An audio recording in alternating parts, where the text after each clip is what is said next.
Alhamdulillah kalau udah kedengeran ya, berarti tadi ada masalah sama headset saya. Oke, makasih semuanya sudah memberi info. Jadi saya ulang lagi ya.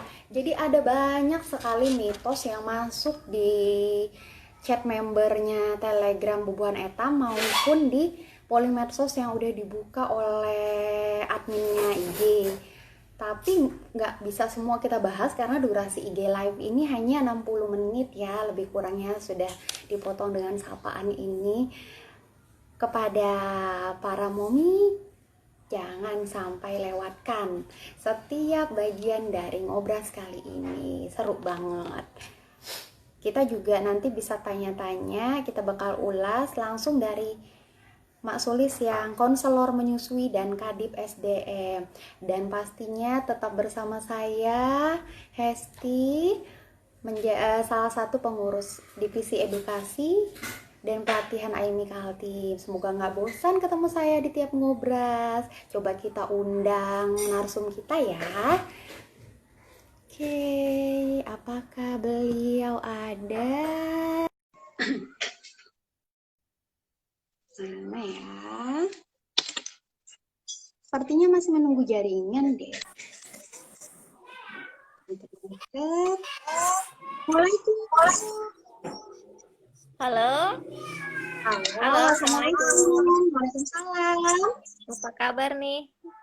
Baik, Suaranya alhamdulillah.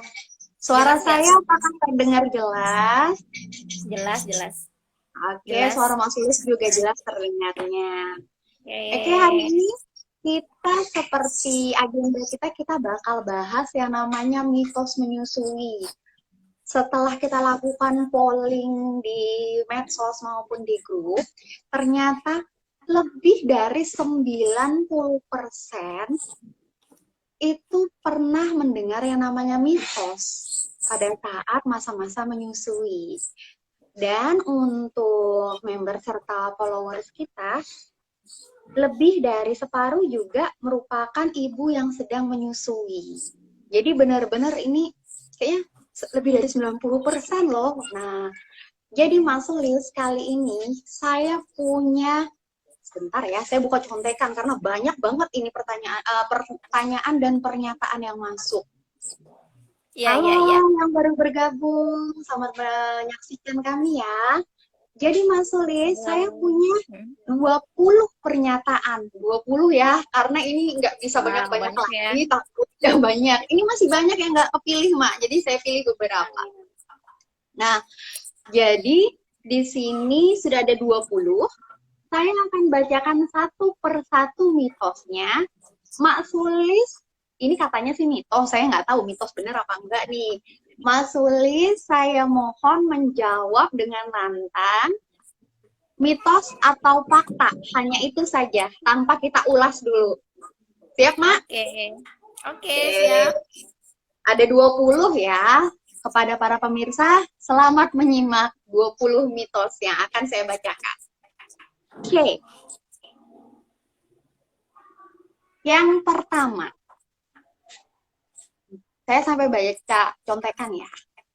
Bayi diminumkan kopi agar tidak step atau kejang. Mitos dong. Mitos. Dua. Pasti. Ibu harus banyak makan kacang agar asinya deras. Itu mitos tapi kalau agar asi deras itu mitos tapi kacang baik untuk ibu menyusui karena proteinnya tinggi. Oke. Berarti antara mitos berbau fakta berbau mitos gitu ya. Oke, yang ketiga. Ibu yang makan telur asinya bau amis. Mitos juga.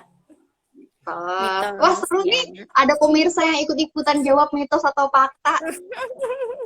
Keempat, kocok atau guncangkan payudara sebelum menyusui biar ASI lancar dan bagus. Mitos juga. Berasa di blender, Mak. Iya. Jadi milkshake ya. Jadi lanjut milkshake ya. Yang kelima, hasil ASI perah sedikit, berarti payudara tidak cukup banyak memiliki ASI. Bayi harus diberi bantuan susu formula. Mitos. Oke. Yang keenam, muka bayi ketetesan ASI bisa bikin penyakit kulit atau alergi kulit. Mitos juga.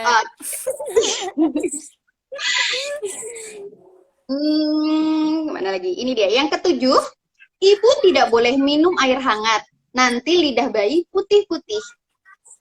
Mitos banget juga. Pakai banget lagi ya. Udah mitos pakai banget nih. Kan ibunya yang minum, kok bayinya yang itu ya, yang sakit. Benar-benar ya. Ada lagi nih.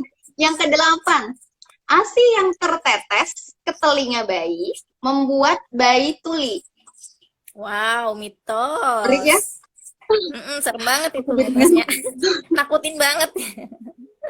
Benar-benar.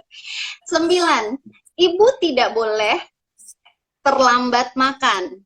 Nanti ASI-nya akan menjadi dingin. Mitos lagi. Oke. 10, ibu tidak boleh makan pedas. Nanti bayi sakit perut atau diare. Mitos. Yang Mitos ke-11. berbau fakta, tapi nanti dijelaskan sih, nanti saya jelaskan. Karena nggak semua bayi akan mencret juga sih. Ada yang kan? pasti akan kita ulas nanti di sesi nanti diulas ya.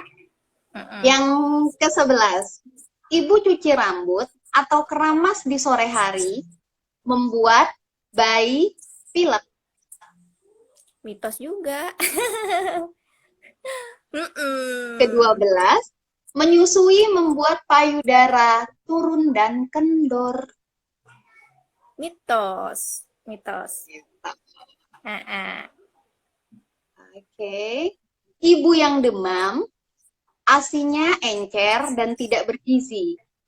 Jadi, bayi sering menolak menyusu, sebaiknya tidak menyusui. Mitos ya? 14, ibu tidak boleh minum es, biar bayi nggak pilek. Mitos semua nih kayaknya ya, mitos. Banyak soalnya pertanyaannya yang masuk nih, pernyataannya. Yang ke-15, ibu tidak boleh makan buah nangka dan ikan lele. Loh, kenapa tuh Cuma enak ikan lele pada... mitos. Tapi bener, aku baru denger deh yang ini nih. 16, ASI jangan diperah terus, nanti bisa habis. Mitos. Off lagi ya. Yang ke-17, bayi harus cepat-cepat diajari untuk ngedot, biar nggak manja dan nggak bikin ibu repot. Itu bukan mitos, tapi nggak boleh. Nggak boleh. Tuh. 18, bayi sering menangis, artinya ASI ibu tuh kurang. Itu tidak benar juga. Tidak benar. 19, ibu yang payudaranya kecil, berarti ASI-nya sedikit. Tidak benar juga. Oke, Tidak benar. Ini yang terakhir ya, nomor 20. Kalau bayi sakit, ibu yang minum obatnya. Wow. Tidak benar. Tidak benar. Nggak benar ya? Oke, jadi udah 20 pernyataan, ada yang dijawab tadi mitos, ada yang dijawab tidak benar, dan kemudian ada yang dijawab itu sebagian kalimatnya adalah mitos, tapi ada tambahan-tambahan ulasan yang mungkin menjadi kondisi pengecualian. Nanti akan kita bahas ya. Selamat bergabung yang baru bergabung para pemirsa. Untuk mitos-mitos yang ada di chat, sebentar ya, kita ulas dulu yang tadi. Ada 20 soalnya. Oke, gini Mas Sulis. Dari sekian banyak mitos, saya coba tadi rangkumkan. ada beberapa mitos tentang makanan. Jadi, ibu tidak boleh minum ini, ibu tidak boleh makan itu, ibu Ya, betul. harus banyak makan kacang, kadang juga banyak makan sayur, tadi nggak boleh makan lele, buah. Nah, sebenarnya untuk ibu menyusui, apakah memang ada pantangan untuk makan atau minum sesuatu? Dan apakah bila itu dilanggar akan mempengaruhi kualitas ASI-nya? Boleh dibantu Oke, Mas Sulis untuk pencerahan oke. tentang makanan ini? Makanan dan minuman Iya, sih ya, silakan. iya, iya. Ini saya apa? Saya bahas mitos dulu ya. Mitos apa sih mitos itu gitu. Jadi mitos itu Yes. kepercayaan tradisional yang diyakini. Jadi diyakini sebagian orang itu eh, kalau itu tuh benar. Jadi kalau misalnya dilakuin nanti bakal kejadian gitu. Jadi Oke. biasanya sih dari turun temurun ya dari nenek moyang dulu dulu mamanya mama begitu gitu. Dulu ibu makan ini asinya langsung deras. Nah, jadi biasanya tuh orang tua itu berdasarkan pengalaman-pengalamannya. Jadi kalau untuk makanan tidak semua makanan tuh berbahaya. Contohnya tadi kayak lele, terus kacang ya, kacang. Nah, ini kacang kacang katanya bisa bikin ASI deras gitu. Sebenarnya Yes. sebenarnya eh, kacang itu baik. Jadi kacang itu sumber protein. Sumber protein buat ibu menyusui. Jadi ibu menyusui itu memang perlu banyak makan protein, makan ikan, makan telur, makan kacang, seperti itu. Apa pokoknya makan makanan yang bergizi. Jadi tidak perlu dipantang ya, kecuali misalnya si ibunya ini alergi. Jadi kalau misalnya makan kadang-kadang dulu dulu ada juga mitos katanya habis melahirkan harus makan ikan ikan apa gitu, ikan tertentu ya supaya supaya Cepat kuat pulih gitu. katanya, cepat Oke. pulih. Nah, seperti itu. Sebenarnya ikan ikan bagus, tapi eh, dari ibunya sendiri. Jadi nggak ada pantangan. Kalau untuk makanan nggak ada pantangan selama ibunya tidak alergi, terus ibunya suka, boleh boleh makan apa saja. Jadi boleh makan apa saja, dinikmati, diamati apakah apakah berpengaruh dengan tubuh kita atau dengan tubuh bayi gitu. Karena kan ada ibu yang makan udang, Mm-mm. kemudian bayinya eh, alergi.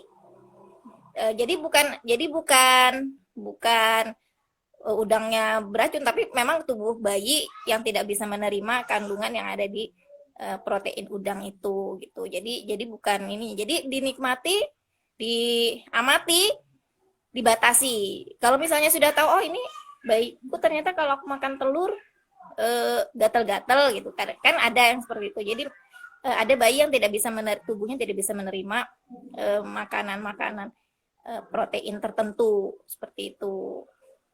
Ya, gitu Mbak Esti. Jadi lebih kepada sebenarnya reaksi kepada ada kemungkinan ada reaksi alergi ya, tapi bukan Ya. kepada nanti asinya jadi nggak bagus, asi misalnya makan Bukan, cabai bukan. asinya pedas gitu, asinya Oh, jadi bukan bagus. apalagi gitu ya. Jadi bukan gitu ya. Bukan seperti itu. Jadi, nah seperti ini ada juga nih pertanyaan ya saya sering dapat, ibu apa ibu menyusui boleh nggak sih minum kopi gitu? Boleh nggak sih minum Hmm. teh? Kalau misalnya kepingin gitu ya silakan dinikmati. Tapi ya nggak banyak-banyak kan kita tahu sendiri kalau kopi itu kan mengandung kafein ya seperti itu kan. Ya dinikmati, diamati dan dibatasi secukupnya saja karena yang berlebihan juga nggak bagus ya Bunda Hesti. Jadi bener ya, kita Uh, tentunya soal makanan ini sebenarnya nggak ada pantangan nggak untuk ada, mempengaruhi kualitas ASI, tapi tidak ada. lebih kepada kondisi si ibu dan kondisi si bayi ya. Iya Misalnya aja betul. tadi ibunya memang punya alergi dengan kacang, tapi karena Hmm. menyusui disuruh makan kacang yang banyak, yang nggak mungkin ya, nanti malah yang aku Iya, sakit. iya Benar-benar. betul betul. Heeh. Begitu juga ya, misalnya kita mau makan pedas, berarti nggak apa-apa dong ya, tapi Nggak tadi apa-apa. dibatasi. Dilihat reaksinya. Kalau misal karena kalau di cabe itu kan ada capsaicin ya, nama capsaicinnya itu ya. Itu sih yang sebenarnya yang bisa bikin alergi ke bayi atau ke ibunya juga kan bisa sakit perut kalau kebanyakan kan. Tapi ya nggak apa-apa kalau mau makan pedes dinikmati aja, dibatasi, dilihat reaksinya ke bayi. Kalau misalnya makan pedas aman-aman aja ya udah berarti ya memang aman-aman. Jadi bukan bukan karena makan pedas terus asinya jadi pedas juga enggak. Asinya enggak akan pedas. Jadi karena kan sudah diolah dulu. Jadi kalau kita makan itu bukannya makan terus tiba-tiba langsung masuk ke ke apa? Pasti berubah ya Darah bentukannya, gitu. baik dari air liur, terus ke kristaltik sampai Terus ujung, di lambung proses. diolah lagi sampai akhirnya jadi ASI panjang mas apa perjalanannya panjang Prosesnya banget ya. proses. Oke, benar. Itu berarti tadi untuk mitos-mitos berkaitan dengan makanan ya. Karena banyak sekali. Kadang jadinya, halo Mas Sulis, kayaknya ada gangguan sinyal nih. Iya Mas betul. Sulis. Iya ya. Oh, nah, tadi Halo. muter-muter. Oh iya. Udah? Udah tadi sempat berhenti juga. Oke, udah lancar ya. Oke. Jadi untuk makanan yang penting adalah makan apa saja selama itu sehat, menyehatkan, dan takarannya sesuai panduan gizi seimbang, itu it's okay ya. Justru itu Iya. memang akan membuat ibu bahagia dan ASI Iya. menjadi lancar ya. Betul ya. ASI Oke. lancar kan bukan karena makan ini makan itu, tapi karena ibunya harus bahagia makannya gitu, nggak terpaksa. Jadi kalau dibatas-batasi malah nanti ibunya stres, kok nggak boleh makan ini, nggak boleh makan itu gitu ya. Kemudian mitos yang lain tadi adalah mengenai ASI perah. Kalau sering diperah maka bisa habis. Kemudian ada lagi tadi, kalau hasil perahannya sedikit, ya itu artinya memang ASImu sedikit. Jadi bayimu nanti kurang gizi, tambahin deh susu formula. Itu gimana dong? Kok kalau perah ASI, hasil perah itu tidak menunjukkan seberapa banyak isi payudara ya. Jadi kadang-kadang hasil perah itu nggak semaksimal saat bayi menghisap ke payudara ibu langsung gitu. Jadi, menyusu langsung itu tidak itu ya. Jadi apa nggak benar sih kalau misalnya diperah terus nanti asinya jadi habis. Justru kalau misalnya diperah terus lebih sering dikosongkan, produksi ASI semakin banyak. Terus nanti si bayi juga kan saat menyusu langsung ke ibunya itu lebih berproduksi karena perangsangan hormon prolaktinnya kan dari hisapan bayi itu gitu. Jadi kalau misalnya diperah terus apakah habis? Nggak habis. Cuman misalnya diperah terus kita memberikan ASI perahnya dengan media dot, kemungkinan bisa bingung puting gitu. Si bayi bingung puting, nah itulah yang bikin ASInya seret, bukan karena diperahnya. Jadi karena tidak ada hisapan yang efektif di payudara ibu, diperah hasil perahnya jadi sedikit. Oh, dipikir ASInya habis karena sering diperah. Nah, padahal lebih baik untuk lebih sering menyusui langsung ke bayinya gitu. Jadi lebih produksinya lebih banyak. Menyusui langsung ya. Tapi iya, bagi ASI perah ini berguna bagi ibu pekerja ya, Mak ya, yang saat meninggalkan anaknya, supaya tidak ada yang namanya halangan untuk tetap ASI eksklusif. Dan yang tadi tidak benar ya. Jadi kalau diperah hasilnya sedikit, berarti payudaranya nggak punya ASI, itu juga nggak benar tadi kata Mak Sulis. Karena hasil perahan bukan menentukan kapasitas payudaramu mungkin Iya. tidak seberapa mili ya. Tadi bedanya adalah daya isapan mulut bayi itu membuat hormon prolaktin lebih lancar ya. Iya, iya betul. Nah, jadi Yang isapan bayi lebih sering dikosongkan, lebih sering disusukan, perahnya rutin. Jadi nggak sering juga, tapi rutin gitu, rutin. Jadi berapa? Nggak terlalu sering gitu, nggak.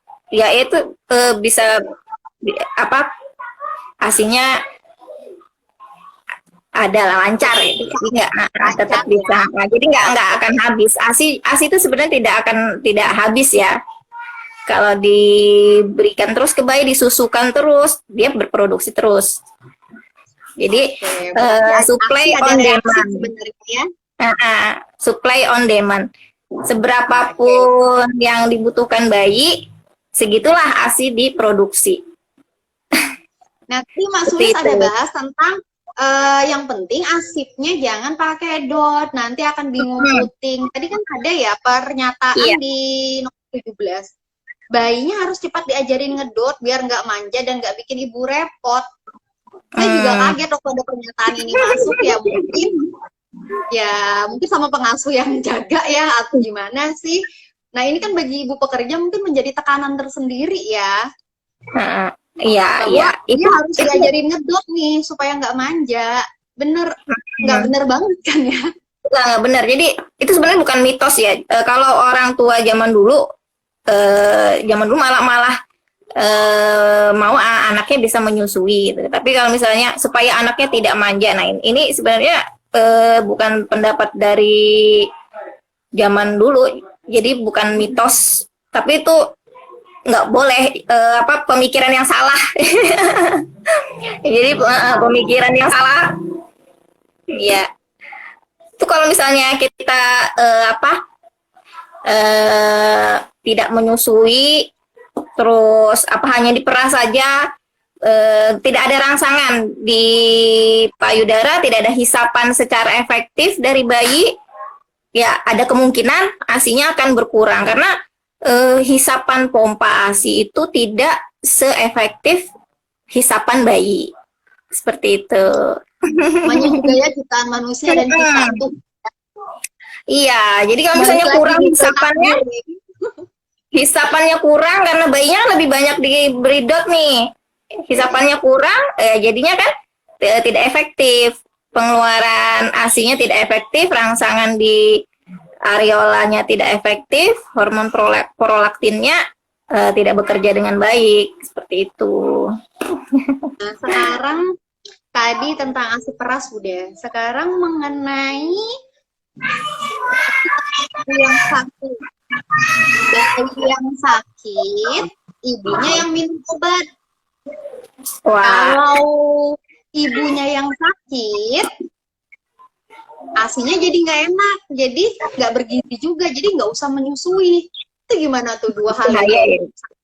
Justru kalau saat ibu sakit itu ASI kita itu mengandung antibodi, jadi antibodi untuk bayinya. Saat ibu sakit, makanya hebatnya ASI itu seperti itu ya. Saat ibu sakit, ASI-nya otomatis membentuk antibodi gitu. Jadi namanya juga ciptaan dari Tuhan ya. Ciptaan dari Tuhan. Jadi seperti itu. Jadi saat ibu sakit malah justru ASI-nya lebih bagus kalau diberikan ke bayinya. Kalau misalnya ibunya sakit banget nih, bisa diperah, diberikan ke bayi gitu. Jadi nggak benar kalau misalnya minum obat, bayinya sakit, ibunya yang minum obat. Nah itu juga nggak benar. Karena kandungan obatnya masuknya ke ibu dong, bukan ke bayinya ya. Yang memproses ya. Yang proses pencernaan ibunya, bukan bayinya, tubuh ibunya. Benar. Walaupun mungkin bisa terserap ke ASI, tapi udah dosisnya udah jadi mana itu udah pecahannya ya. Berarti tadi kalau ibu itu sedang sakit, tetap diteruskan untuk menyusui ya. Tapi seperti yang tadi Mas Sulit katakan, kalau memang kondisinya mungkin nggak bisa ngegendong, mungkin dibantu untuk memerah ASI ya, agar bisa bayi tetap dapat haknya. Kalau memang kayak sakit batuk, pilek gitu, mungkin menyusuinya pakai masker ya, cuci tangan, pakai masker. Nah, setelah bayinya menyusu bisa dipisahkan lagi ke apa dari ibunya. Mungkin takut tertular kalau misalnya karena sekarang ini sedang pandemi, banyak sih pertanyaan-pertanyaan tentang gimana nih kalau misalnya ibu positif COVID, ya, seperti itu ada banyak. Tapi untungnya di ini ada ininya protokol kesehatan bagaimana menyusui saat ibunya positif COVID. Bisa dibaca-baca di postingannya Aimi. Nah, kemudian tadi kita sudah mengenai sakit. Ini ada lagi pernyataan-pernyataan mengenai kandungan ASI yang bisa membuat sakit ketika menetes di kulit, ketika masuk telinga. Itu gimana? Apa emang bener bisa bikin alergi? Mungkin kayak bintik-bintik atau merah-merah gitu atau gatel masuk ke telinga tadi ngeri banget ya, masuk ke telinga itu kulit. Nah, misalnya ini mitos banget. Misalnya ada yang percaya nih ASI bisa bikin tuli itu atau bisa bikin muka bayinya merah-merah kalau misalnya kena ASI atau putih-putih gitu ya, bisa bikin lecet. Kadang-kadang ada yang seperti itu kan. Nah, bagaimana tuh di dalam tubuh ibu kan? ASI kan ada di dalam tubuh ibu, berarti ibu dulu yang merasakan sakitnya berarti seharusnya ya. Seperti itu. Kalau misalnya bayi ada merah-merah, mungkin dia alergi sesuatu yang dari luar, misalnya dari bedaknya, terus minyak telon, minyak kayu putih, atau alergi. Dulu anak saya yang kedua itu juga begitu, jadi putih-putih, bukan putih-putih bintik-bintik gitu, kayak jerawat kecil-kecil gitu di mukanya. Jadi ternyata alergi dengan sabunnya gitu. Jadi dilihat lagi nih, ini kenapa si bayi ini kok mukanya kok bintik-bintik gitu, kayak berair gitu kan. Dulu anak kedua saya sempat juga seperti itu, terus memang sempat dibilang ini kena ASI nih, ASInya netes ke muka gitu. Atau netes di leher. Kalau di leher itu bukan karena ASInya, tapi karena lembab. Jadi kalau misalnya habis menyusu memang perlu dikeringkan, dibersihkan. Sama kayak kita juga kan, kalau misalnya kita habis makan atau minum sesuatu yang mengandung gula, yang mengandung lemak, kan ASI kan mengandung gula, mengandung lemak juga ya, mengandung lemak alami dari ibunya kan. Nah itu pasti lengket-lengket kan, kayak peliket-peliket gitu ya. Kalau ya memang harus dibersihkan supaya bersih, supaya nyaman lagi bayinya, nggak lembab muka dan lehernya nggak basah. Itu sih yang bikin lecet-lecet. Katanya bayi jadi bukan karena ASInya yang berbahaya, tapi karena lembabnya gitu. Sebenarnya bukan cuma ASI aja, kalau misalnya kena sesuatu, kena air teh apa gitu, kalau nggak cepet-cepet dibersihkan gitu kan, keringet aja juga bisa bikin ini kan. Jadi memang harus dikeringkan. Seperti itu Mbak Esti. Nah, oke, itu tadi mengenai yang sakit sudah. Kemudian ada bahwa cairan ASI itu aman sekali, itu yang terbaik buat bayi. Dan nggak ada yang namanya ibarat ASI itu tadi seperti racun atau berbahaya ya, karena ibu aja aman kok gitu loh yang produksi. Terus memang terbukti ASI yang terbaik nutrisinya, kandungan antibodi buat anak lebih kuat. Nah, kemudian mengenai apa ya namanya ya, gaya hidup nih, gaya hidup si ibu. Jadi kayak tadi ada dikatakan bahwa mandi sore atau keramas sore bikin rambut lepek. Nah, itu gimana tuh? Gimana? Mandi sore bisa bikin rambut lepek? Sorry. Gimana? Kalau mandi sore atau keramas di sore hari membuat bayinya pilek. Itu yang keramas ibunya atau bayinya? Ibunya. Oh, ibunya. Enggak benar ya. Karena kan ibunya yang merasakan ya. Kalau nggak keramas, ntar rambutnya gerah, lepek, terus berminyak kan nggak enak. Bayi justru misalnya ibunya nggak bersih, kadang-kadang ada bayi yang sensitif gitu. Jadi sensitif dengan aroma ibunya. Jadi memang rajin membersihkan diri aja sih kalau ibu. Jadi nggak ngepek sama bayinya, nggak nyambung gitu ya. Memang nggak ada masalah ya, mau siapa tahu memang ibunya sempatnya mandinya sore ya, nggak mungkin sorenya jam 5 gitu ya, atau kalau memang nggak sempat yang kesorean gitu ya kali ya.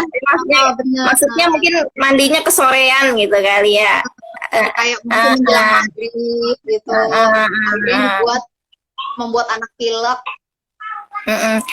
Sebenarnya mungkin kalau saya lihat sih mitos-mitos itu tuh dibuat itu untuk kalau untuk mengatur waktu ibunya gitu. Kadang-kadang kan ya, kalau saya berpikir positif juga, saya juga dulu waktu awal-awal menyusui, jadi ini ibu nih nggak boleh mandi pagi itu lewat dari jam 7 pagi ya, nggak boleh lewat. Jadi kalau mataharinya udah tinggi nggak boleh, harus sebelum itu. Jadi kalau bisa mandinya subuh gitu. Sebenarnya itu manajemen waktu gitu. Kalau saya berpikirnya seperti itu. Jadi bukan karena nanti ada ini ada dibikin mungkin untuk memanajemen waktu. Karena kalau misalnya terus terang aja memang kalau misalnya lewat sudah ini menunda mandi lewat dari jam 8 tuh udah nggak enak gitu, badan udah nggak enak, terus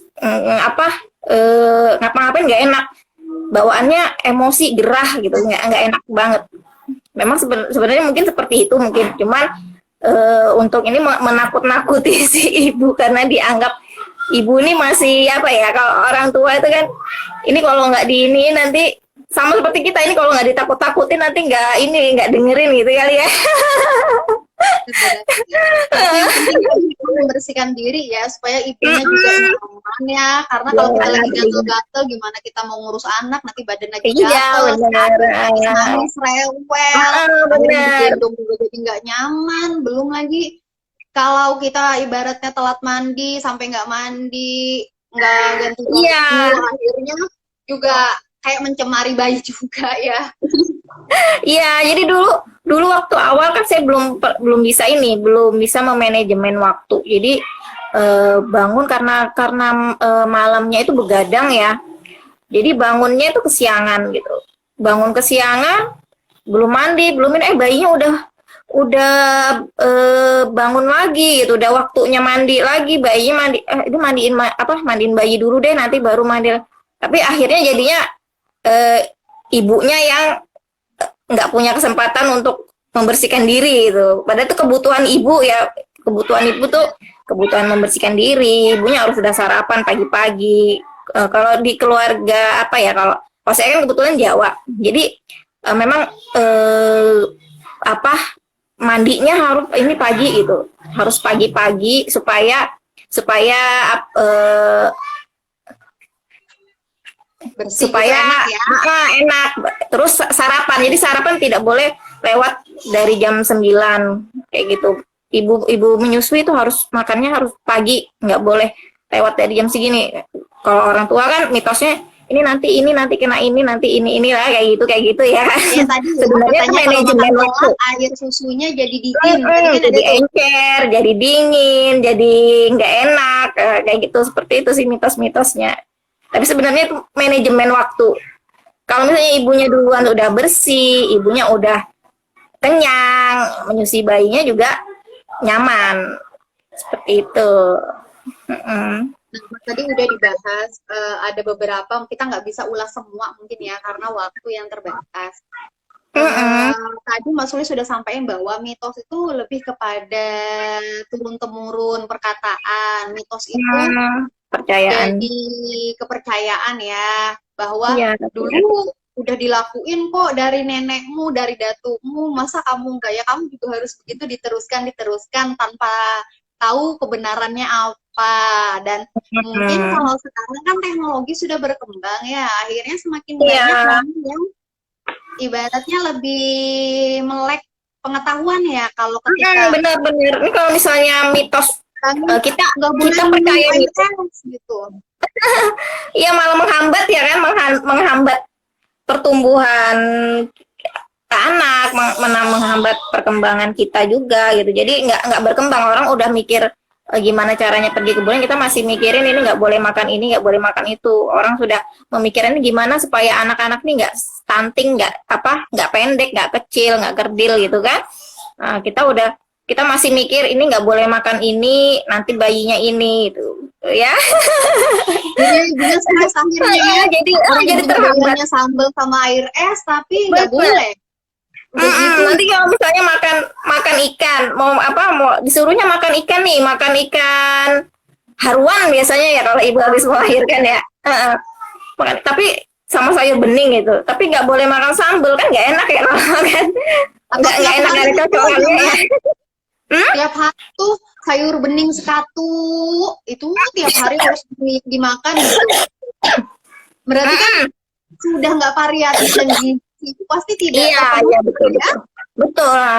Ibu-ibu menyusui makanannya perlu variasi, makan apa saja. Jadi proteinnya, protein nabati, protein hewani, karbohidratnya, semuanya sesuai dengan gizi seimbang. Maaf, ini keselak.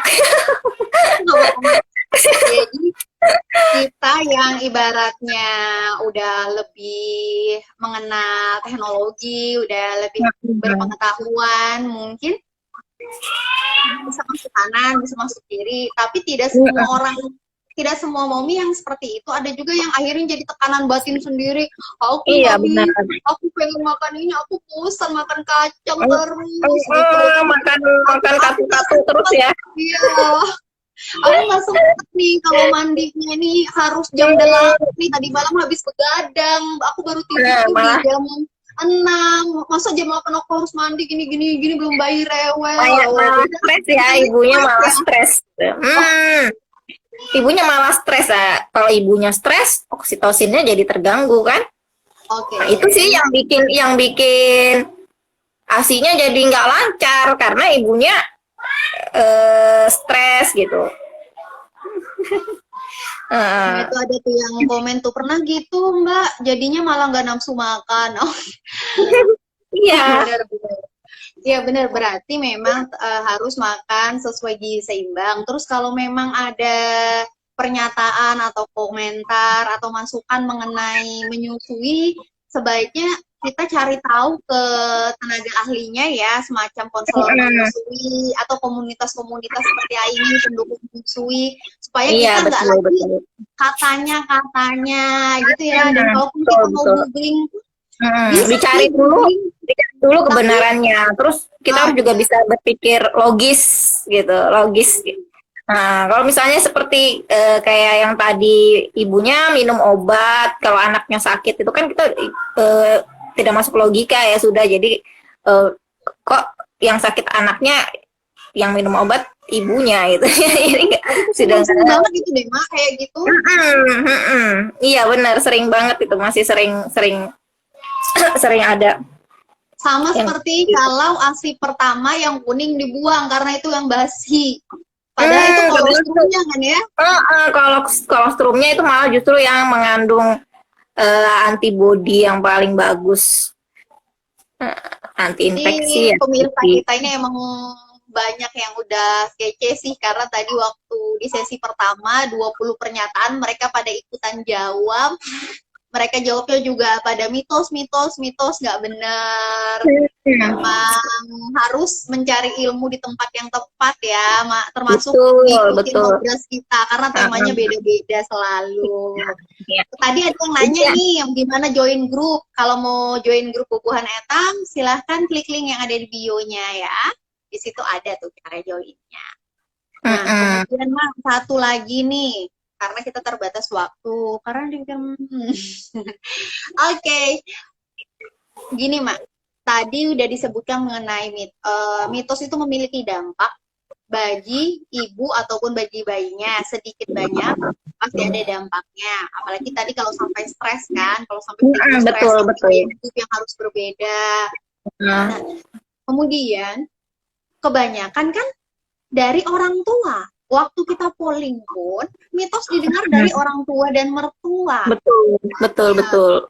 Jadi selain mengenai ibu kerepotan dengan si bayi, kerepotan dengan adaptasi gaya hidup baru, kira-kira ada saran nggak sih mengenai mitos menyusui ini? Gimana kita harus sampaikan ke orang tua? Apakah kita langsung bilang aja, itu mitos Bu, nggak bener Bu, apa gimana? Ntar dibilangnya kamu nih ngeyel, atau kamu udah gede. Iya benar, pasti dibilang ngeyel pasti, karena ini kan mendebat orang tua ya pasti ya. Apalagi kita isu kepercayaan ya. Jadi memang banyak tuh yang gimana nih caranya menghadapi nih kalau ada yang orang tua yang nggak bolehin ini, nggak boleh, masih percaya mitos gitu, gimana ya kan? Sebenarnya persiapannya itu dari kalau kita tahu kalau kita tuh hamil, jadi sudah ancang-ancang nih. Kan kita tahu nih pasti kalau bayinya udah keluar, namanya nenek, kakek itu saking sayangnya mereka dengan cucunya, takut juga cucunya nanti nggak dapat asupan yang cukup gitu, khawatir. Wajar aja sih, karena kan mungkin apalagi cucu pertama ya, biasanya sih yang cucu pertama tuh itu udah ini nggak boleh, ini banyak banget. Itu pasti deh. Nah itu kalau kita sudah tahu kita hamil, ini kita persiapkan dulu nih, persiapkan ancang-ancang. Persiapan pertama tuh dari ini saya nyebutnya nih ring 1. Jadi ring 1 tuh pihak keluarga kita, jadi suami, orang tua kita yang terdekat, itu keluarga terdekat. Nah itu yang dipersiapkan dulu. Jadi dari suami kita komunikasikan, kita bilang sama suami, misalnya sama ayahnya, ayah ini aku hamil nih, mau nanti kalau misalnya bayinya udah keluar aku mau ngasih ASI gitu. Terus dipersiapkan dengan mencari informasi yang relevan, yang benar, diajak suaminya diajak, terus sekali-sekali kakek atau neneknya itu diajak misalnya ikut kelas-kelas ASI. Itu kan persiapan kita kan nggak cuman tentang baju bayi, nggak cuma tentang ini kan, kita harus belanja tenaga kesehatan, terus harus cari informasi tentang menyusui. Nah seperti itu suami dan keluarga dekat seperti kakek atau neneknya itu diajak. Oh ini loh, ayo kita yuk ada kelas ini nih, kelas menyusui, nanti kalau bayinya keluar biar udah siap. Nah, jadi kalau orang tua tuh biasanya memang kalau dari anaknya dia nggak percaya gitu, tapi kalau masukan dari lain, dari yang biar yang dirasa lebih berkompeten gitu, itu biasanya percaya gitu. Terus nanti kalau misalnya ke bidan, cari tenaga kesehatan, bidan ataupun dokter, kita kan biasanya periksa ke bidan atau ke dokter SPOG ya, itu benar-benar dicari yang pro ASI, terus bisa menjelaskan ke orang tua, ke suami, ke orang tua gitu, tentang menyusui nanti. Nah, jadi biasanya memang orang tua itu nggak akan percaya kalau anaknya yang ngomong. Dan apalagi kalau baru ngomongnya pas hari H ya, misalnya lagi gendong bayi, lagi nyusuin, tiba-tiba si ibu sambil minum air es gitu, terus ditegur, kamu minum air es lagi menyusui bla bla bla. Iya, iya.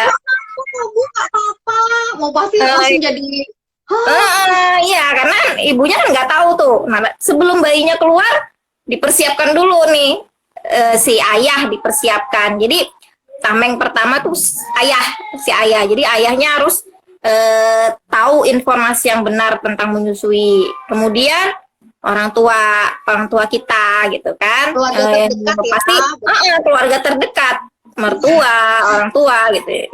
Karena mereka kan excited pasti, punya bayi kan, pasti ini kekhawatirannya pasti besar kalau misalnya ini, takut bayinya nanti kurang nih asinya, kurang gizi, nanti nggak bisa tumbuh nanti ini ya. Seperti itu pasti ada, orang tua pasti mungkin khawatir ya. Jadi dari awal sebelum bayinya keluar harus sudah diajak untuk sama-sama mencari informasi.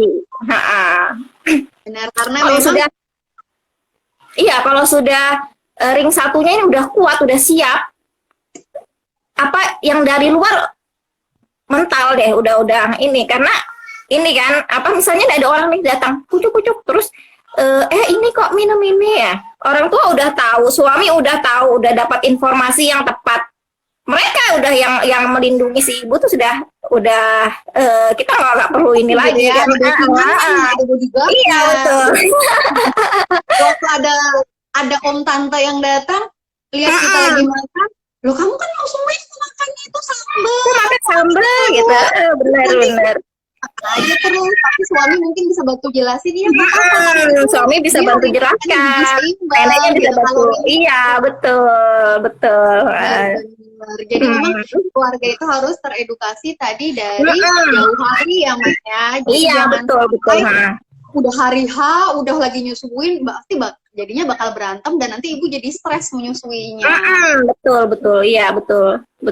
Jadi memang betul-betul yang dipersiapkan banget itu ya keluarga kita gitu. Dipersiapkan untuk nantinya untuk jaga kita juga gitu. Jadi ini supaya apa, mereka tahu sebelum bayinya keluar sudah teredukasi keluarganya, seperti itu. Nih sama seperti pernah aku dengar itu bahwa waktu akan merubah segalanya. Jadi kalau memang kita udah terus-terusan tiada bosan mengedukasi, mensosialisasikan, diinfoin ke ayahnya, diinfoin ke nenek kakek, pokoknya orang-orang terdekat yang ada di rumah, kemungkinan besar bagaimanapun pasti akan ada perubahan ya. Bener nggak? Iya betul. Nah, apalagi masa pandemi kayak gini, itu Aimi punya yang namanya Selami, sesi online ini. Ya, ini bagus banget nih. Gampang banget nih ya, ini kesempatan banget. Kita daftar Selami, kemudian Selami ada banyak judul ya, mengenai menyusui, mengenai MPASI, ada terbagi-bagi sekian banyak materi. Boleh dicek di postingannya Aimi Kaltim atau Aimi ASI. Nah, di situ kalau kita ikut, karena sekarang lagi pandemi kan dia via Zoom nih, jadi kita bisa dong satu kali daftar, terus yang nontonnya rame-rame nih, ajak nenek, benar gitu, benar-benar. Atau yang baru menikah ya, ajak suaminya sebelum nih, ini nih persiapan ya kan.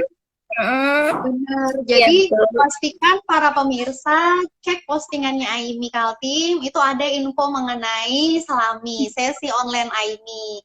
Materinya apa aja? Macam-macam banget, menyusui, bagaimana persiapannya, bagaimana mengenai ASI pera, bagaimana posisi pelekatan, itu ada, mengenai MPASI juga ada. Jadi pokoknya jangan bosan buat cek postingannya Aimi Kaltim. Nah, ini tadi kita sudah bahas mengenai mitos dan sudah mengulasnya. Ada satu tambahan pertanyaan, Mak. Waktu kita sebenarnya sisa sedikit lagi, tapi ini tadi udah masuk di komentar. Bayi yang bau tangan. Mitos bayi bau tangan, Mak. Ini biasanya karena dia sering digendong ya katanya. Jadi bayi jangan digendong deh. Itu gimana? Justru bayi kan memang maunya ya digendong, karena enak ya digendongan ibunya, itu kan hangat.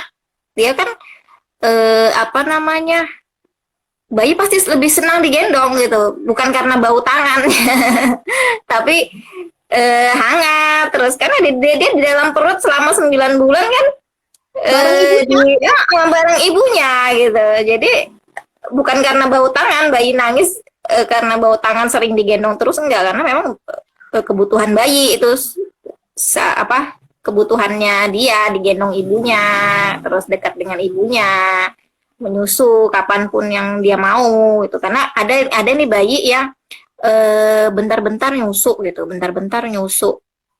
Ada bayi yang Sekaligus lama gitu. gitu ada, bukan karena bau tangan atau karena ini ya, karena memang kebutuhannya dia kan. Kan bayi Jadi cuma tiap bisa bayi juga berbeda ya.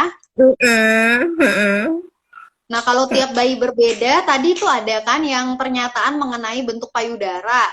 Berarti untuk tiap bayi berbeda, otomatis tiap bentuk tubuh ibu pun berbeda, bentuk payudara pun berbeda. Tadi ada pernyataan payudara kecil asinya sedikit.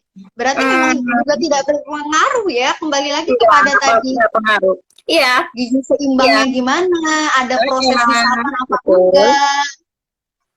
betul, betul. Jadi bukan karena bentuknya, tapi keefektifan bayi menyusunya. Jadi bayi kalau menyusunya efektif, eh, hisapannya benar, pelekatannya benar, posisinya tepat, itu produksi ASI efektif optimal gitu. Jadi bukan karena bentuk payudaranya yang besar atau kecil itu apa menandakan kapasitasnya, enggak. Jadi payudara itu berproduksi sesuai dengan yang dibutuhkan sama bayinya. Seperti itu. Satu lagi nih, Mak. Sering kali ibu menyusui berhenti menyusui ketika dia merasakan menyusui itu menyakitkan payudaranya. Iya, kalau sakit Tadi itu karena pelekatan nggak? pelekatannya. Jadi diperbaiki pelekatannya supaya tidak sakit. Jadi kalau menyusui itu nggak sakit, nggak boleh sakit. Kalau sakit berarti ada yang salah dengan perlekatannya, apa? Ada yang belum pas gitu. Karena yang diperbaiki. Aku dengar nih pernyataan yang, iya aku yang ini nggak bisa nih, harus dibantu susu formula soalnya dia cowok. Susah nyusunya, sakit, payudara bikin luka. Kalau yang cewek sih aman, nggak apa-apa. Dia nggak ngegigit, nggak narik, nggak bikin sakit. Berarti itu juga memang nggak benar ya. Nggak ada bedanya ya. Nggak ada bedanya. Nggak ada bedanya. Bayi laki-laki, bayi perempuan. Nggak ada bedanya sih. Sama aja. Oke, Mas Sulis, kita sudah di penghujung waktu. Ini boleh kasih kata-kata semangat untuk para ibu busui mengenai tantangan mitos menyusui. Silakan Mas Sulis. Jadi ini kan tadi kita bahas tentang mitos, kebanyakan tentang makanan ya. Jadi rumusnya makan untuk ibu menyusui itu nikmati, amati, batasi. Jadi nikmati apapun yang ada, dinikmati selama bikin ibunya happy, ibu senang. Jadi memang ibunya harus senang, nggak perlu ada batasan untuk makanan seperti itu. Terus yang paling penting, persiapkan keluarga terdekat kita untuk ilmunya tadi ya. Untuk menghadapi mitos-mitos nanti itu. Jadi memang harus dipersiapkan dari awal gitu. Ya seperti itu. Mudah-mudahan kalau misalnya sudah banyak teredukasi, banyak informasi, insya Allah keluarga akan mendukung.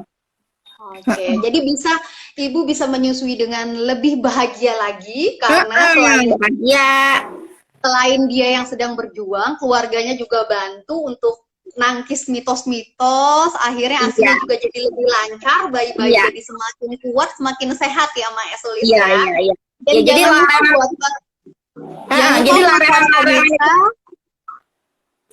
Ya, silakan Mbak Esti.